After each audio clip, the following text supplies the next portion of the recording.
कभी तुम्हें अचानक से रनिंग नोज, आंखों में जलन या छींक ये आई है?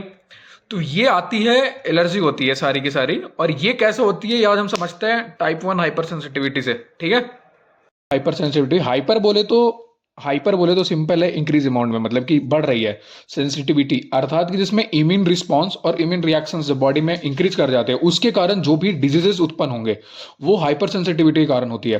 ठीक है, देखो इसमें साफ साफ लिखा है कि टिश्यू डैमेज भी हो सकता है, डिजीज भी हो सकता है, इवन डेथ भी हो सकती है। तो ये चार तरीके के होते हैं hyper sensitivity: type 1, type 2, type 3, type 4। आज हम समझते हैं टाइप 1। ठीक है। टाइप 1 को हम लोग बोलते हैं एनाफाइलेटिक रिएक्शंस, और इसको हम एलर्जी भी बोलते हैं। तो हम ये समझते हैं आज कि हमारे बॉडी में एलर्जी होता कैसे है।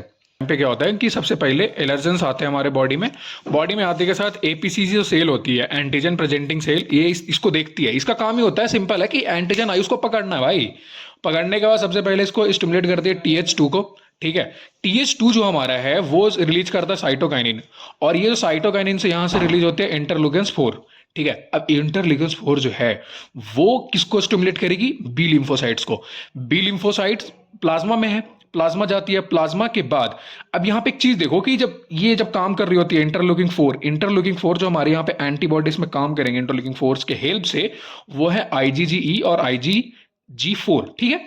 अब देख रहे थे कि हमारा कहां तक था? इंटरल्यूकिन 4 तक था। इंटरल्यूकिन 4 के बाद बी लिम्फोसाइट, बी लिम्फोसाइट के बाद प्लाज्मा, प्लाज्मा ब्लड सेल थी, ब्लड सेल के अंदर यहाँ पे सेंसिटाइजेशन होती है।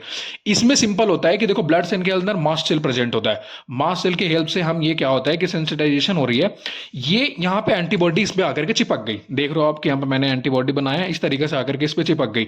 अब इसके अंदर मास्ट सेल है, मास्ट सेल क्या हो रही है कि ग्रैनुअल फॉर्म करेगी इसके अंदर।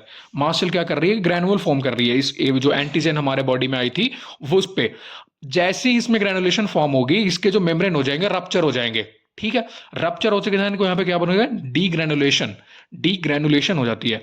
डी ग्रेनुलेशन किसके किसके चीजों से हो सकती है? स्मार्ट सेल में हम देखते होता क्या गया, हिस्टामिन, इंटरल्यूकिन, LT तुम्हारे लिम्फोसाइट, सेरोटोनिन, प्रोस्टाग्लैंडिन।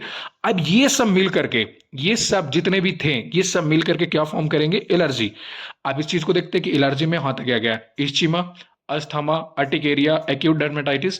तो ये फॉर्म होती है, इस तरीके की एलर्जी हमारे बॉडी में फॉर्म होती है। ये किसके हेल्प से होती है? टाइप 1 हाइपर सेंसिटिविटी के हेल्प से होती है।